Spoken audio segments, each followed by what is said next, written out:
उपमुख्यमंत्री अजित पवार यांची जनसन्मान यात्रा आज बारामतीमध्ये दाखल होणार आहे आणि आपण पाहू शकतो या यात्रेच्या स्वागतासाठी बारामतीमध्ये जय्यत अशी तयारी करण्यात आलेली आहे।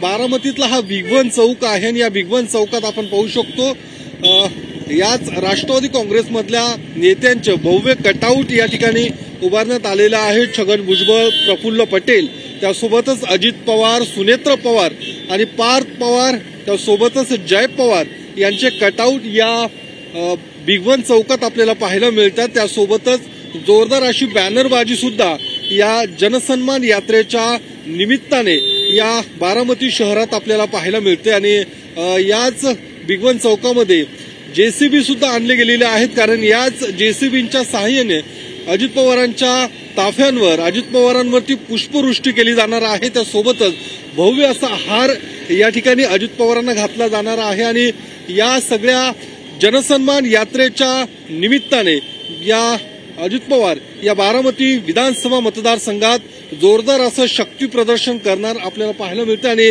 थोड्याच वेळात अजित पवारांची बाईक रॅली सुरू होणार आणि त्यानंतर या तीन हत्ती चौकामध्ये अजित पवारांच्या जाहीर सभेचं सुद्धा आयोजन करण्यात आलेलं आहे आणि या जाहीर सभेच्या माध्यमातून अजित पवार नेमकं काय भाष्य करणार हे बघणं महत्वाचं असणार आहे, कारण बारामती विधानसभा मतदारसंघातून अजित पवार निवडणूक लढणार का याबाबत राजकीय वर्तुळात ज्या चर्चा आहेत त्यावर अजित पवार आज पूर्णविराम देणार का हे बघणं महत्वाचं असणार आहे। त्यामुळे या संपूर्ण जनसन्मान यात्रेची आज जंगी अशी तयारी बारामती शहरात करण्यात आल्याचं पाहायला मिळतंय।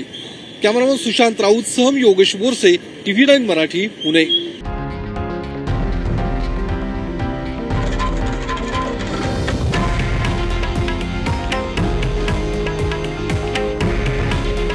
हे आहे देशातील नंबर 1 न्यूज नेटवर्क आणि आपण पाहत आहात TV9 मराठी।